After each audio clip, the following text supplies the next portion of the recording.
itu dulu yang kita selesaikan gitu loh, Jo. Jadi bukan persoalan anak-anak. Anak-anak nggak Hmm. bersoal di sini, Jo. Gitu. Hmm. Anak-anak itu justru dia kita anggap normal. Karena Hmm. fitrahnya dia memang pergi ke tempat orang bersujud gitu loh, Jo. Itu Ah, fitrah iya. gitu loh.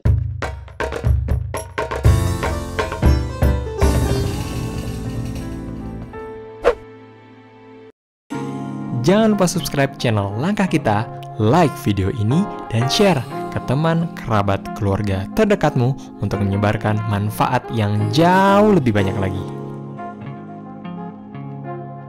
Masalahnya ini masjid kan baru buka nih di Ah. sekitar saya nih, Jo, gitu. Hmm. Nah, rame nih masjid. Ramenya kan anak-anak juga kangen ya ke masjid ya. Oh ya Orang Allah, tua, benar-benar. iya. Jadi orang Hmm. tua juga, sebagian orang tua merasa bahwa tempat yang paling pas untuk apa ya, untuk masuk ke sorga dalam tanda petik itu ya masjid gitu loh, Jo. Betul. Jadi Apa? pengennya khusyuk gitu loh. Khusyuk, Betul. pengen nggak diganggu gitu. Sementara Betul. anak-anak, nah gitu. Bagi anak-anak masjid itu sempat sesuatu yang tempat luar biasa, Jo. Di Nah, sekarang di mana-mana sempit. Di masjid itu kan betul, lapang ya, aja. Nah, betul, bisa betul. Bisa lari, bisa lari-larian, apa. betul. Iya, Nah, ya gitu. nah, Jadi gitu. ini dua pertempuran peradaban ini yang sekarang yang Terjadi gimana ya menurut ternyata. saya. Bener Iya, nih, apalagi di masa pandemi ini, masjid ini kan tempat nongkrong favorit anak-anak ya, Kak oh Irwan ya. ya, ya, Ya, ya, karena kan mau ke mall diusir sama satpam gitu ya. iya, iya. Mau ke Dan ini taman Jo, kota, bener. ya, Hmm. di sebahagian masjid di daerah Depok itu memang menyediakan WiFi Jo, gratis. Jadi Oh, anak-anak memang dari pagi sampai sore gitu memang banyak di masjid gitu, banyak betul, di. betul, betul. Nah, ini menarik karena ini pengalaman anak ya. Kebetulan Mm-mm. Faris itu sendiri memang di masa pandemi ini setelah masjid dibuka, boleh jadi nih ahlul masjid ya karena Iya hampir betul. setiap hari selalu mainnya ke masjid. Bahkan teman-temannya Mm-mm. pun yang non Mm-mm. muslim ada yang dibawa gitu ke masjid Betul, atau musola. betul. Ternyata alasannya ya memang nggak ada tempat ngumpul lain gitu. Karena kalau diperhatiin taman kota ditutup, kita punya taman kota sebelah rumah tutup ya. Security tegas banget, kejar-kejaran bahkan kata anak saya itu Faris. Yang Nah, kedua, tempat nongkrong yang lain seringkali juga lahannya sekarang terbatas. Sekarang kan di iya, kebun-kebun biasanya Faris sama teman-temannya biasa main, sekarang dibangun perumahan tuh. Udah iya nggak betul, bisa betul, lagi betul. tuh. Nah, ya. Maka tempat yang dia favoritin memang musola atau masjid. Nah, sebagian Iya, musola iya. ada yang akhirnya sekarang eksklusif. Kuncinya apa nggak bisa masuk kecuali yang pemegang kunci gitu.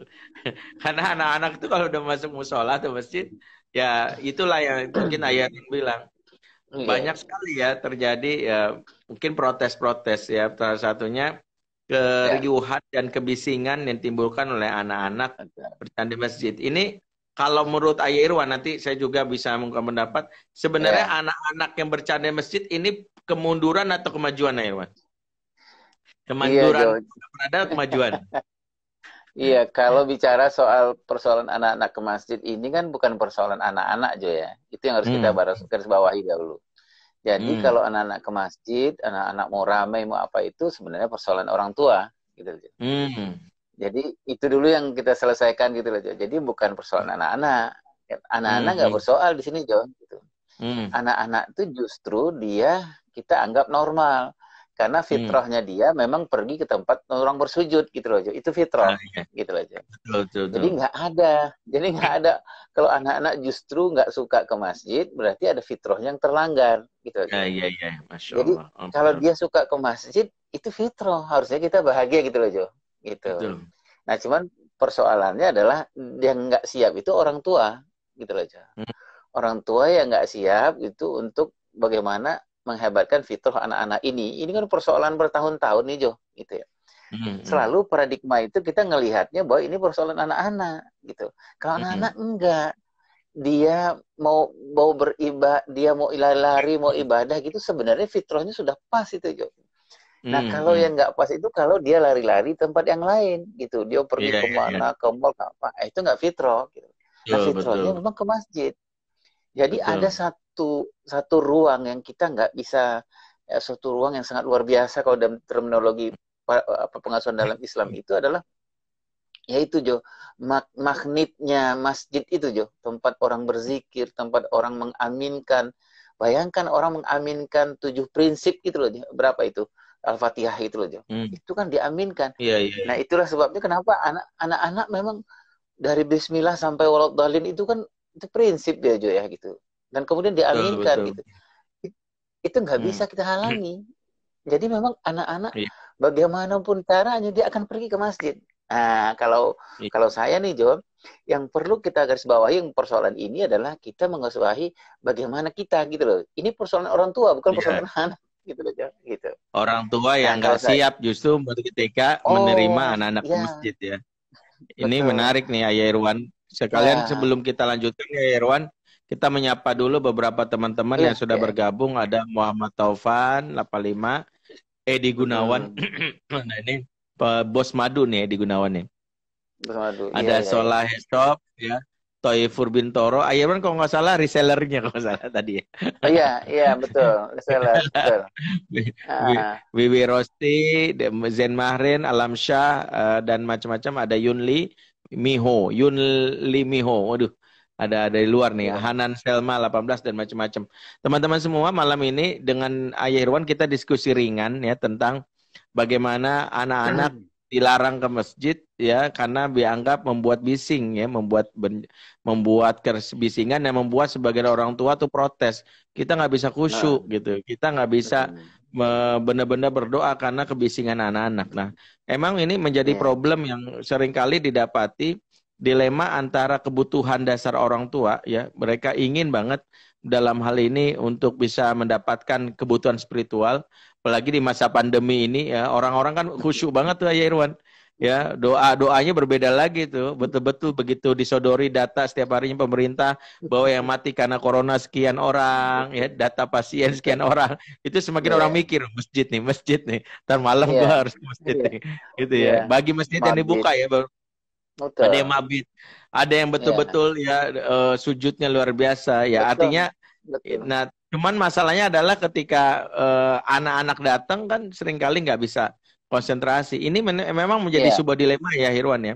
Kalau kita lihat ya, ini kan kita urun rembuk nih. Irwan kan praktisi keayahan yang dalam hal ini udah banyak ya memberikan banyak edukasi, khususnya kita. Tadi kenapa saya tanyanya itu Irwan, apakah ini kemunduran atau kemajuan? Karena ini kita ngelihat dari sudut pandang dari sisi masyarakat menilainya ya, karena ada masyarakat yang menilai ketika masjid itu justru dalam tanda kutip ya, kok jadi taman bermain ya. Ini celutukan yang dipandang oleh sebagian orang lah ya Irwan ya. Ini saya hanya mengkopas saja. Kok masjid apa bedanya dengan mall, dengan resto? Kok anak-anak dibiarin lari-lari? Kok anak-anak malah membuat keriuhan gitu ya? Ini kayaknya udah kemunduran nih, ya. Padahal mereka tidak melihat bahwa yang Ayah Irwan tadi sebutkan bahwa anak-anak yang justru lari ke masjid, anak-anak yang masih terjaga fitrahnya. Anak-anak yang meyakini bahwa Masya Allah bahwa Allah dengan nama Ar-Rahman Ar-Rahimnya sejatinya sudah tertanam. Masa sih Allah nggak terima kita? Anak-anak yang begitu fitrahnya terjaga, Allah Maha Penyayang. Apalagi di rumah orang tuanya mengatakan bahwa Allah itu Maha Penyayang, nah Allah terima kamu, Allah sangat sayang mana kecil. Maka kalau Allah saja begitu, apalagi rumahnya kan gitu ya. Makanya mereka berharap seperti itu kan. Nah, cuman kan sekarang pertanyaannya nih, kalau kita sudah mengungkapkan ini, kebutuhan orang untuk khusyuk itu kan tidak bisa diabaikan ya Irwan ya, karena kan itu.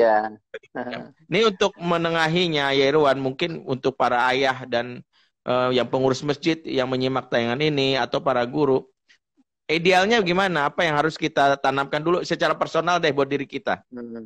Apa yang harus kita tanamkan dulu buat diri kita? Gimana tuh ya Irwan? Iya, kalau saya pikir Jo, yang pertama kita pikirin dulu gitu Jo ya. Kalau kita ingin buah jeruk, sudah barang tentu kita nanam jeruk ya Jo. Gitu.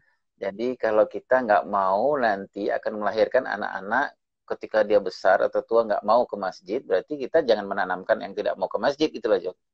Artinya kalau mau jeruk jangan tanam kaktus gitu loh Jo, tanam jeruk juga gitu loh Jo. Jadi kalau Hmm. mau melihat anak-anak kita hebat nanti, dia akan menjadi ahli masjid, berarti sejak dari awal tanam tentang persoalan ke masjid. Itu yang Hmm. pertama menurut saya. Jadi memang masalahnya itu kalau menurut saya nih Jo, ini adalah persoalan orang tua sebenarnya. Bagaimana Hmm. orang tua memandang masjid itu apa, gitu loh Jo. Terus Hmm. kemudian ini persoalan teknis. Persoalan teknis adalah seperti tadi orang bilang, kenapa kok masjid seperti mall gitu? Memang Hmm. itu yang paling pertama Jo, anak-anak ke masjid itu dulu. Itu sudah syukur, alhamdulillah gitu loh Jo. Hmm. Nah sekarang yang kedua sesuai dengan tahap perkembangannya gitu loh Jo. Kalau anak-anak di Hmm. umur di mana memang misalnya perkembangan motorik kasar dia sedang berkembang-kembang kayak umur 3 tahun 4 tahun gitu Jo. Itu Hmm. antara persendian dengkulnya nggak bisa bergerak. Allah memang menyuruh supaya Hmm. dilatih, maka latihnya dia Iya, bisa iya, iya. berlari. Kalau Betul, anak betul, 4 betul. tahun dia masuk masjid dia diam gitu wibawa gitu, anaknya sakit nih Jo gitu. Justru kita cek Nah, ya, jadi jangan-jangan kita cek gitu. ada sesuatu. Memang justru Iya. tanda anak sehat itu banyak bergerak ya. Ini Karena bener loh, bener ngalamin karena ketika ini kan kebetulan ya Allah uji lah anak kami yang bungsu nomor 5 itu biasanya ceriwis, biasanya ada aja yang komentarin 2 hari atau 3 hari ini ya ketika mulai ada radang tenggorokan gitu ya, itu ya. sama sekali sepi ya, nggak mau ngomong atau apa.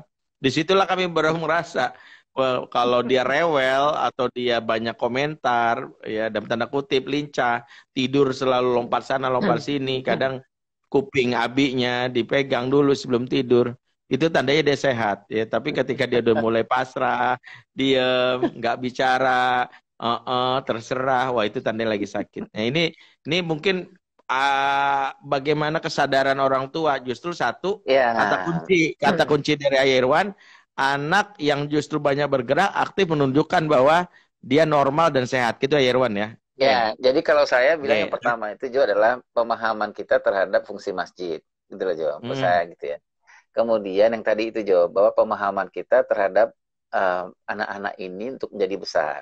Hmm. Gitu Jo. Karena Hmm. itu sumbernya di masjid.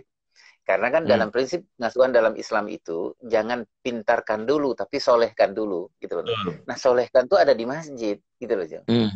Soleh itu ada di masjid. Soleh itu doa ketika orang amin, gitu. Semakin banyak orang mengaminkan, itu masuk ke telinganya dia itu semakin luar biasa dampaknya, gitu loh, bagi anak-anak, gitu. Hmm. Nah, kalau saya itu kemudian yang menurut saya yang paling luar biasa itu adalah yang belum banyak kita lakukan di pengurus masjid adalah memahami tahap perkembangan anak, gitu aja. Oke. Nah, ini yang kita nggak pernah bukan nggak pernah ya. Saya dulu mungkin Ajo pernah lakukan itu waktu Ajo di dekat rumah tinggal saya di daerah Sukmajaya itu kan dulu pernah rutin di masjid Iya, Sukmajaya betul. waktu itu. Apa Itu masjid marbot itu itu ya? Marbot ya Irwan. Kalau mau bilang ya marbot bilang aja Irwan, gak usah malu. Ini saya bukan udah siap udah siap. dulu Ajo kan subuh agak rutin dulu tuh di sana di Masjid Sukmajaya kalau nggak salah ya, Pondok Sukmajaya Iya, kalau nggak salah. iya Nah betul itu betul. alhamdulillah itu pengurus masjid itu terbuka paradigmanya gitu.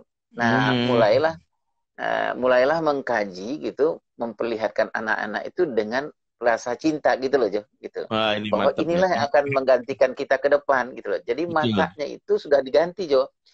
Hmm. Paradigmanya itu cara pandangnya sudah diganti gitu. Jadi pengurus masjid memandang anak-anak itu bukan enemy gitu loh Jo. Bukan Betul, orang yang betul. merusak masalah, tapi ditanam dengan cinta bahwa inilah masa depan kita gitu ya. Kalau di Betul. masa-masa terbaik ini kita nggak memberikan yang terbaik, akan hancur masa depan kita gitu loh Jo. Jadi, Betul. saya ngelihat kasus di case di masjid yang waktu itu subuh rutin waktu itu ya. Iya, alhamdulillah Nah, waktu itu Irwan. Waktu itu mau nyapa Irwan, kenapa Irwan nggak subuh di sini ya? Apakah Irwan iya. mungkin Karena nggak Irwan? Ternyata Irwan beda masjid ya. Mungkin beda Irwan masjid. manhajnya Ya, berbeda kali sama kita gitu. beda. Iya. Iya. Jadi saya pikir gini, Jo. Nah, menurut saya mungkin ya seperti pengurus masjid yang itu mungkin agak rutin gitu Jo. Kalau memang kesadaran kita, paradigma kita memandang itu soal yang kita bicarakan sekarang ini, ayo dong kita pahami anak-anak karena ini bukan soal anak-anak. Ini soal kita gitu loh Jo. Ini soal orang tua ini gitu loh Jo. Betul. Nah, kalau kita sudah paham, oh anak-anak segini gitu loh. Dia ke masjid, itu yang pertama di pengurus masjid. Dia ke masjid memang dia harus lari-lari gitu ya. Nggak apa-apa, kita pahami. Ada anak yang Betul. semacam ini, misalnya anak-anak yang sudah sefaris gitu, sefaris ya, anaknya Ajo sefaris ke atas, itu nggak bisa lagi kalau nggak dikasih tanggung jawab gitu loh, Jo. Betul. Dialah yang akan ngurus pegang kuncinya, dia yang matiin kipas angin, dia mati. Itu caranya dia memiliki masjid ya seperti itu. Betul. Itu yang pertama menurut saya adalah mari memberikan paradigma mata pengurus masjid harus kita rubah. Yang kedua menurut saya adalah pemahaman orang tua tentang anaknya gitu. Jadi orang tua punya anak itu juga harus paham tentang anaknya gitu. Jadi kalau misalnya anak umur segini dibawa ke masjid, yang harus didampingi atau tidak gitu loh, Jo. Gitu. Karena menurut saya, Jo, mau bawa anak sekecil apapun nggak apa-apa ke masjid, tapi bapaknya tanggung jawab gitu. Karena momen itu nggak pernah akan datang. Perkembangan anak itu, perkembangannya itu nggak pernah berlaku surut, dia berkemaju gitu loh, Jo. Jadi setiap kesempatan harus kita ambil gitu. Jadi kenalin ya, tapi memang bapaknya harus gitu. Nah, seperti gitu, Jo. Seperti misalnya bapaknya atau ibunya gitu, dia bawa nggak apa-apa, tapi dia dampingi gitu loh, dampingi. Nah, yang terakhir menurut saya, kan ini kan Aji juga sering ngomong soal itu. Oh ya kayaknya. Ya. Lanjut Irwan. Sering juga nih. Nah, Ajo sering ngomongin hal ini. Ini penting menurut saya kepada kita ya, kepada orang tua dan para pengurus masjid. Ada 3 cara untuk menanamkan akhlak kepada anak-anak, atau cara bukan akhlak atau adab lah kepada anak-anak. Kalau istilahnya saya istilahkan seperti yang Ajo bilang itu, yang pertama itu adalah knowing dulu gitu loh. Jadi ini memproses, kasih tahu ke orang tua gitu, semua pengurus masjid gitu, bahwa ada proses knowing, proses ngasih tahu dulu ke anak-anak. Ini masjid kita, mari kita berta'aruf gitu. Ini tempat yang dulu Rasulullah kalau khotbah di sini. Ini tempat kalau kita wudhu di sini. Ini sendal kita harus ada di sini gitu. Sepengetahuan saya, Jo, nggak ada proses ta'aruf ke anak-anak gitu loh, Jo. Gitu. Iya. Ke masjid. Ini yang kita nggak boleh lari di sini, anak. Kita bolehnya jalan di sini. Gitu. Ini yang nggak boleh kita berbicara gitu loh. Dan itu kita lakukan rutin gitu, rutin gitu loh. Nah, proses knowing ini kita nggak akan susah berharap kepada anak-anak nanti untuk dia bersikap baik di masjid atau apa itu kalau proses knowing ini nggak jalan gitu. Nah, setelah proses knowing ini jalan, proses simulasi ini jalan, barulah ada namanya proses feeling. Feeling ini boleh nih dilepas satu-satu, anak ngerasain nih. Kalau di ngerasain, kita misalnya ada tegur, kita nasihati, itu boleh tuh berlangsung gitu ya, Jo. Nah, setelah ada proses feeling inilah baru kita minta di proses acting. Kalau acting ini dia sudah melakukan gitu loh, Jo. Nah, di situ adalah proses ketika dia berumur 9-10 tahun, acting itu boleh berjalan nih, Jo. Di situ adalah proses konsekuensi. Nah, menurut saya ini mungkin yang harus kita lakukan secara bersama. Kalau kita memberesi parsial nanti, karena saya paling takut anak-anak ini, Jo. Mungkin inilah ketakutan. Malah lari ke tempat selain masjid ya Irwan ya. Masya Allah. Sekarang pertarungan kita kan dengan mall, dengan kafe, dengan station dan macam-macamnya ya. Masya Allah. Ini ya baik. Irwan, gimana? Nah, iya, mungkin inilah ketakutan Muhammad Fatih gitu ya, dulu gitu ya. Kalau ketika takut betul beliau ketika anak ini tersinggung hatinya gitu loh, luka hatinya, tergores hatinya di masjid gitu loh. Orang kalau tergores di rumah mungkin nggak apa-apa, Jo, gitu. Tapi kalau tergores hati orang di masjid itu rumah Allah gitu loh, Jo. Gitu. Iya, betul. Kalau hati anak kita itu dari kecil dia tergores gitu loh, Jo. Tergores hatinya gitu ya. Bagaimana umur segini dia dimarahi, umur segini dibentak, umur segini dipelototin. Kebayang gitu, Jo, seperti apa gitu. Tadi saya bilang, Jo, kalau tergores hati di rumah, boleh aja. Tapi kalau tergores hati di rumah Allah, itu Masya Allah. Ya, betul. Wah, ini menjadi renungan buat kita semua, buat ayah bunda semua menyimak dengan kita. Tadi kita sudah dapat tips dari Ayah Irwan untuk memperkenalkan ke anak ya. Saya ulang lagi biar ayah dan bunda bisa mencatat. Pertama, proses memberikan informasi kepadanya bahwa apa yang harus dilakukan masjid, ini yang boleh dan tidak boleh. Yang kedua, feeling, ya bagaimana anak merasakan. Itu, Jo. Kenapa? Knowing itu sebenarnya bisa juga dengan cerita siroh, Jo. Cerita siroh. Misalnya, Bilal azan itu menarik untuk diceritakan, Jo. Oh, bagaimana Rasulullah apa itu menarik sekali. Jadi artinya memang itulah, Jo, bahwa kalau dari 3 itu, Jo, proses knowing, feeling, dan acting itu yang paling banyak itu porsinya knowing, Jo. Gitu. Knowing malah knowing, ya. Gitu. Ya. Knowing, Jo, gitu. Knowing. Ya, terus, Jo. Jangan lupa subscribe channel Langkah Kita, like video ini, dan share ke teman, kerabat, keluarga terdekatmu untuk menyebarkan manfaat yang jauh lebih banyak lagi.